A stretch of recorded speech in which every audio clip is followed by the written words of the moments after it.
তৃণমূল ঘিরে শোরগোল। বর্তমানে বিজেপি নেতা কল্যাণী এইমস হাসপাতালে চিকিৎসাধীন অবস্থায় রয়েছেন।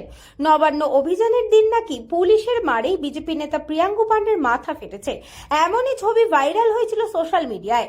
যদিও কলকাতা পুলিশের তরফ থেকে সেরকম কোনো সদুত্তর দেওয়া হয়নি। বিশেষ সূত্রে খবর, কলকাতা পুলিশের বিশেষ একটি দল আজ ভাটপাড়া জগদ্দলের বিভিন্ন এলাকায় পৌঁছন। তারপরেই ভাটপাড়া থানার পুলিশকে দেখা যায় সক্রিয় ভূমিকায়।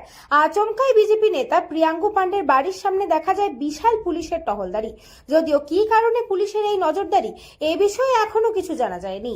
দেখুন, আজকে এরকম ওয়েস্ট বেঙ্গলের পরিস্থিতি হয়ে গেছে কি টিএমসি গভর্নমেন্টে এগেনস্টে প্রতিবাদ করলে আপনাকে এরকম সমস্যা ফেস করতে হবে। আপনার উপরে লাঠি চলবে, আপনার মাথায়, আপনার শরীর।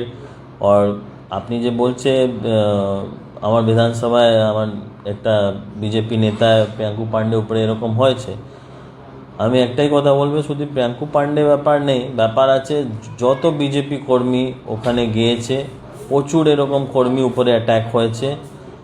এরকম কর্মী উপরে কন্ডিশন হয়ে গেছে কি মোর দেন 50-100 লোক এখনও অ্যাডমিট আছে অল ওভার ওয়েস্ট বেঙ্গলে। যার যেখান থেকে বিলং করে সব নিজে নিজে হসপিটালে অ্যাডমিটে আছে। আর সবাই উপরে কেস হচ্ছে এখন। ওখানে যে কর্মী ছিল, কর্মীকে আইডেন্টিফাই করে সবাইকে বাড়ি বাড়ি গিয়ে পুলিশ প্রশাসন সার্চ করছে।